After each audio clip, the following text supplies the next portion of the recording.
একজন কাউন্সিলর সিয়া নামের একটি মেয়েকে চাকরি দেওয়ার কথা বলে তার বাড়িতে নিয়ে এসে তার সাথে জোরপূর্বক অপকর্ম করে। কিন্তু কিছুদিন পর ওই কাউন্সিলরের ভাই সিয়াকে তুলে নিয়ে একটি বাড়িতে 7 দিন বন্ধ করে রেখে তারা 5 বন্ধু মিলে তার সাথে অপকর্ম করে এবং 7 দিন পর পুলিশ সেখান থেকে উদ্ধার করে। সিয়া কি কাউন্সিলরের বিরুদ্ধে ন্যায় বিচার পাবে? চলুন শুরু করা যাক আজকের মুভি। রাজস্থানের একটি গ্রাম যেখানে বেশিরভাগ মানুষ দারিদ্র সীমার নিচে বসবাস করত। এমন এক দরিদ্র পরিবারের একটি মেয়ে ছিল সিয়া। সিয়া সাইকেলে করে গম ভাঙাতে যায়। যাওয়ার পথে সিয়া তার ছোট ভাইয়ের সঙ্গে অনেক গল্প করে। সিয়া তার ছোট ভাইকে স্কুলে পৌঁছে দিয়ে গম ভাঙাতে যাচ্ছিল। কিছু দূর গিয়ে সাইকেলের চেন পড়ে যায়। সিয়া সাইকেলের চেন ওঠানোর সময় খেয়াল করে 3 জন ছেলে তাকে দেখে এদিকে আসছে। সিয়া তখন সেখান থেকে দ্রুত চলে যেতে থাকে। ছেলেগুলো বাইক নিয়ে তার পিছু করে। যেই ছেলেটি বাইক চালাচ্ছে তার নাম বচ্চন। ছেলেগুলো সিয়ার পিছু করছে এবং বিভিন্ন খারাপ কথা বলছে। এর মধ্যে একটি স্কুটি আসায় বচ্চন বাইক থামিয়ে দেয় আর এই সুযোগে সিয়া চলে যায়। স্কুটিওয়ালা লোকটার নাম মহেন্দ্র। মহেন্দ্র জিজ্ঞাসা করে, তোমরা এখানে কি করছো? বচ্চন বলে, দেখো না, সিয়ার বস্তার গম পড়ে যাচ্ছে। এত করে বলছি, সিয়া শুনছে না। কিন্তু মহেন্দ্র বুঝতে পারছে তারা সিয়াকে ডিস্টার্ব করছে। এরপরে দেখা যায় বচ্চন বিধায়কের বাড়ির সামনে এসে বসে আছে। এর মধ্যে বিধায়কের ছোট ভাই অনিল প্রতাপ আসে। বচ্চন আর তার মা অনিল প্রতাপের সঙ্গে দেখা করে। এরা সবাই বিধায়কের হয়ে কাজ করে। বিধায়কের চামচা এসে বলে, সিয়া কোথায়? 3-4 দিন ধরে সিয়াকে দেখছি না যে। এই সব কথা বলতে বলতে বাড়িতে চলে আসে। সিয়ার মা ঘরে এসে দেখে গম ভাঙানো হয়নি। তাই সিয়াকে ডেকে জিজ্ঞাসা করে, তুই কোথায় গিয়েছিলি আর গম কোথায় ফেলেছিস? তখন বিধায়কের চামচা বলে, তুমি কোথাও ব্যথা পাওনি তো? ঠিক আছো তো তুমি? সিয়া এই কথা শুনে বিধায়কের চামচার উপর রেগে বলে, আপনি এখনই আমার বাড়ি থেকে বের হয়ে যান। এই কথা শুনে সিয়ার মা সিয়াকে চড় মারে। তখন বিধায়কের চামচা সেখান থেকে চলে যায়। এরপর আমরা দেখতে পাই সিয়া রাতের বেলায় ব্যাগ গুছিয়ে ঘুমিয়ে পড়ে। এরপর খুব সকালে কেউ উঠার আগেই সিয়া তাদের বাড়ির পিছনের দরজা দিয়ে সোজা মহেন্দ্রর বাড়িতে চলে আসে। সিয়া মহেন্দ্রর কাছে এসে বলে, আমি দিল্লি চাচির কাছে যাব, এখানে আমার ভালো লাগছে না। মহেন্দ্র বলে, আমি এখন যাব না তো। যদি তোমার চাচিকে কিছু বলতে চাও আমায় বলো, আমি সেটা বলে দেবো। আর তুমি যে এখানে এসেছো তোমার পরিবারের লোক জানে?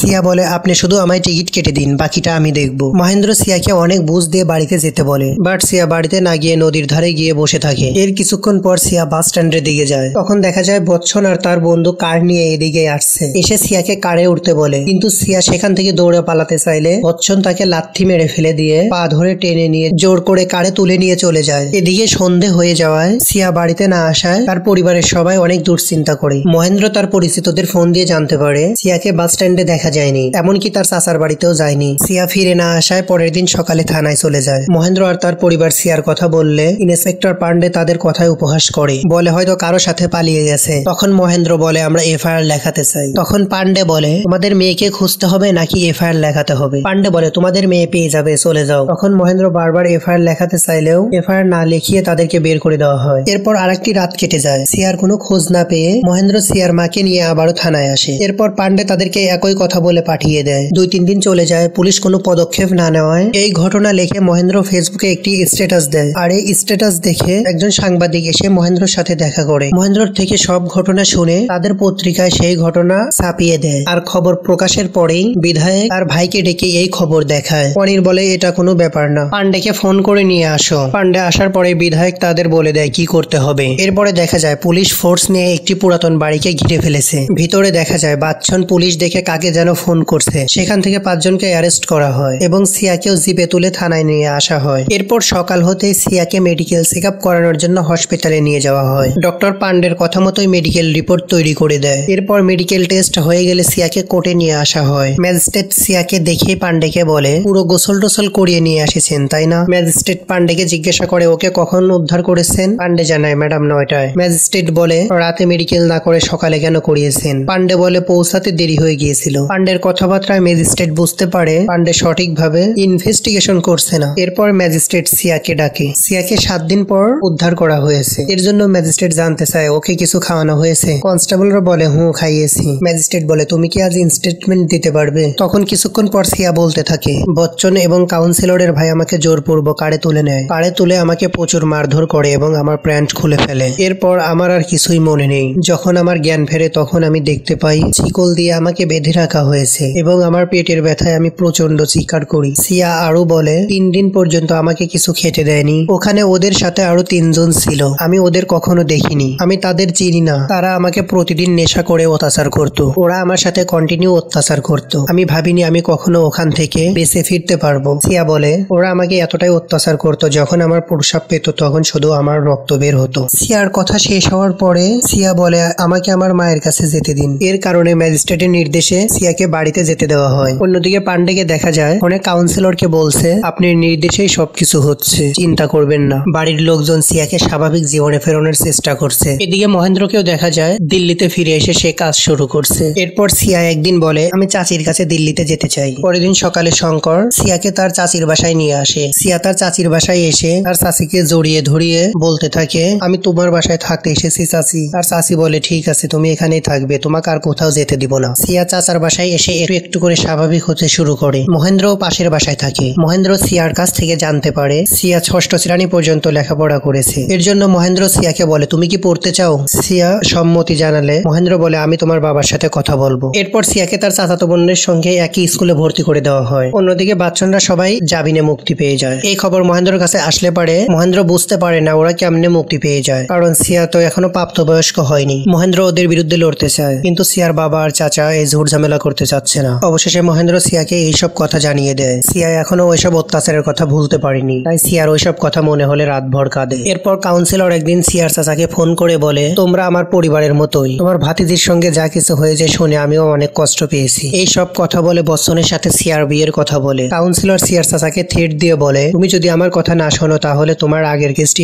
আবার ওপেন হয়ে যাবে। এদিকে সিয়া তার চাচিকে কেঁদে কেঁদে বলছে যে আমার সাথে এমনটা করলো, আমি কি করে তাকে বিয়ে করি? সিয়ার চাচি তাকে সান্ত্বনা দিয়ে বলে আমি তোর সাথে আছি, কিছুই হবে না। এদিকে সিয়ার চাচা বলে ওরা যেহেতু নিজে থেকে সম্বন্ধ এনেছে তাই বচ্চনের সাথে বিয়ে হলে সবার মুখ বন্ধ হয়ে যাবে। এদিকে সিয়ার চাচিও মানা করে দেয়। সিয়া মহেন্দ্রর কাছে এসে জানতে চায় ওরা কিভাবে মুক্তি পেল। মহেন্দ্র বলে এই সময় টাকা আর ক্ষমতা থাকলে সবকিছুই সম্ভব। মহেন্দ্র আরো বলে আমাদের কাছে দুটি রাস্তা আছে, হয় সহ্য করে চুপ করে থাকা, না হয় সত্যের জন্য লড়াই করা। সিয়া বলে আমার যাই হয়ে যাক আমি লড়াই করব। মহেন্দ্র সিয়ার কথা শুনে কাগজ আর কলম দিয়ে বলে তোমার সঙ্গে যা যা হয়েছে নিজের ভাষায় লিখে তুমি আমাকে দাও। সিয়া রাতভর বসে বসে তার স্টেটমেন্ট লেখে। পরের দিন বাসের মধ্যে সিয়া মহেন্দ্রকে তার স্টেটমেন্টটি দেয়। এরপর মহেন্দ্র স্টেটমেন্টটি পড়ে অবাক হয়ে যায়, বলে এসব কি সিয়া? সিয়া বলে আপনিই তো বলেছিলেন আমার সঙ্গে যা যা ঘটেছে আমি সবকিছুই লিখে দিয়েছি। মহেন্দ্র সোজা সিয়াকে কোর্টে নিয়ে আসে এবং তার স্টেটমেন্টটি কপি করে জজ এবং সিএম কে পাঠিয়ে দেয়। অন্যদিকে দেখা যায় কাউন্সিলরের ভাই লোকজন নিয়ে সিয়াদের বাড়িতে এসেছে। বাড়ি থেকে সিয়ার বাবাকে তুলে নিয়ে মারধর করে গাছের সঙ্গে বেঁধে রেখে চলে যায়। এরপর কাউন্সিলরের নির্দেশে পুলিশ সিয়ার বাবাকে নিয়ে যায়। এদিকে সিয়ার বাবার একটি ভিডিও ভাইরাল হয়ে যায় যেখানে সিয়ার বাবা বলছে কাউন্সিলরের লোকজন আমাকে অনেক মারধর করছে, আর এই ভিডিওটা চারিদিকে ভাইরাল হয়ে যায়। অন্যদিকে দেখা যায় সিয়ার বাবা মারা যাওয়ায় পুলিশ কাউকে না জানিয়ে তার সৎকার করে দেয়। এইসব বিষয় সহ্য না করতে পেরে সিয়ার পরিবার অনেক কান্নাকাটি করে, আর এইসব দেখে মহেন্দ্র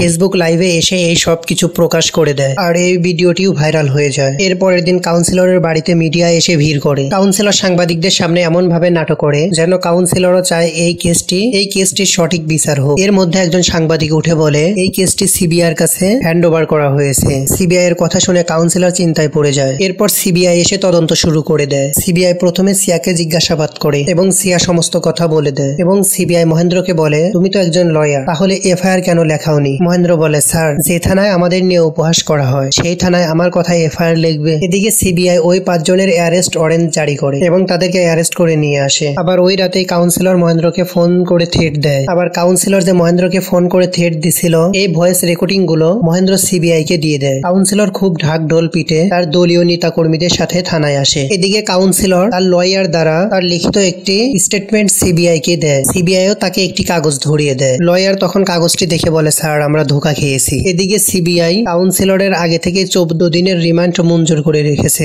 আর যেটা তাকে আগে জানায়নি, আর জানালে তাকে এভাবে ধরে আনতে পারতো না। সিবিআই লয়ারকে বলে উকিল সাহেব এবার আপনি আসতে পারেন। এর জন্য উকিল বাধ্য হয়ে বেরিয়ে যায়। আর কাউন্সিলরের লোকজন জানে এই সব কিছুর পিছনে মহেন্দ্রই কাজ করছে, তাই সেই দিন রাতে মহেন্দ্রের বাড়িঘর পুড়িয়ে দেয়। পরের দিন সকালে সিবিআই সিয়াদের বাড়িতে আসে এবং সিয়ার কাছে জানতে চায় বিধায়কের বাড়িতে কেমন ভাবে গিয়েছিল। সিয়া ওই দিন যেভাবে বিধায়কের বাড়িতে গিয়েছিল ঠিক একইভাবে পিছনের দরজা দিয়ে বিধায়কের বাড়িতে নিয়ে যায় এবং সেই ঘরে নিয়ে যায় যেইখানে সিয়াকে ওই রাতে কাউন্সিলর অমানবিক নির্যাতন করেছিল। সেই ঘর থেকে সিবিআই ডিএনএ টেস্ট করার জন্য সবকিছু কালেক্ট করে নিয়ে যায়। পরের দিন সকালে সিয়ারা পুলিশ প্রোটেকশনের মাধ্যমে দিল্লি যায়। দিল্লি থেকে ফেরার পথে সিয়ারা যখন আসছিল তখন কাউন্সিলরের লোকজন একটি লরি দিয়ে সিয়াদের গাড়িতে ধাক্কা দিয়ে সিয়াদের গাড়িটি দুমড়ে মুচড়ে দেয় এবং ঘটনাস্থলে সবাই মারা যায়। সেখান থেকে শুধু সিয়াকে জীবিত অবস্থায় হসপিটালে নেওয়া হয়, আর সেখানে সিয়া প্রাণে বেঁচে যায়। সিন চলে যায় কয়েকদিন পর। সিয়াকে দেখতে তার পরিবারের সবাই এসেছে। অন্যদিকে সিবিআই এখনো এই কেসের তদন্ত চালিয়ে চালিয়ে যাচ্ছে। কাউন্সিলর সহ